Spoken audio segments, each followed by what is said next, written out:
Fushata elektorale po hyn në fazën e saj kulmore, por ajo që po shohim është një fushatë krejtësisht anormale. Në kushte normale, kërkimi i mandatit të katërt në qeverisje nuk do të përbënte ngjarje për vende me stabilitet politik, ekonomik dhe social si Suedia, Danimarka apo Austria, por në realitetin shqiptar, një fakt i tillë përbën në vetvete anomali. Më tepër se kaq, opozita shqiptare nga dita e krijimit deri sot është soptuar në 10 parti të reja që shfaqin hapur dobësinë e saj strukturore. Rigrupimi që ka bërë Sali Berisha, duket se ka arritur maksimumin e mundshëm elektoral, duke përdorur si armë kryesore përballjen me qeverisjen 3 mandatëshe të Edi Ramës. Nga ana tjetër, qeveria po mundohet ta anashkalojë këtë realitet, duke e zhvendosur debatin politik në spektakël e batuta dhe duke shmangur problemet reale të vendit. Imagjinoni një çast se çfarë do të ndodhte nëse Partia Socialiste fiton edhe mandatin e katërt. Në politik, oreksi vjen duke ngrënë dhe një mandat i 5 do të bëjë një ambicie krejt e natyrshme, por më shumë se fituesi apo humbsi, vlera e këtyre zgjedhjeve do të ishte tërheqja e domosdoshme e dy figurave kryesore, Ramës dhe Berishës, nga politika aktive. Shqipëria ka nevojë të çlirohet nga polarizimi ekstrem i prodhuar nga këta lider.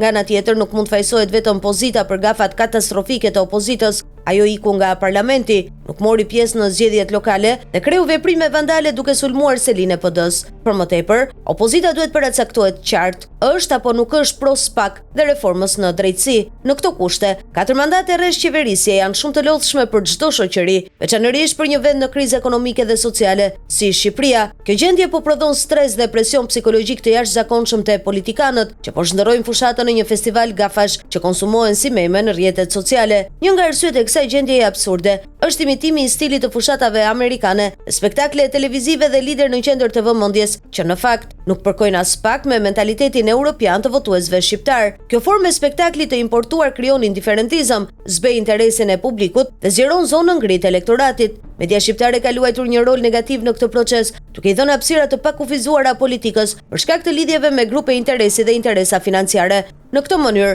çdo minutë e transmetimit politik përkthehet në përfitime materiale, duke dëmtuar rënd cilësinë e debatit publik dhe duke e kthyer median në një armë në duart e partive politike. Si shoqëri, Shqipëria tregon papjekuri politike. Vazhdon të jetë kopje e keqe e modeleve amerikane, o zgjedhjet financohen nga korporata e lobingje të fuqishme, duke injoruar realitetin modest ekonomik të vendit. Politikanët premtojnë gjëra të pamundura, pa u kujtuar se Shqipëria është në mbikëqyrje të rreptë të institucioneve financiare ndërkombëtare që i monitorojnë rreptësisht shpenzimet publike. Realiteti tregon se çdo premtim i bujshëm do të përfundojë mbyllur në zyrtarët e qeverisë. Çështja thelbësore betet se çfarë do të ndodhë pas zgjedhjeve. A do të ndryshojë qeverisja?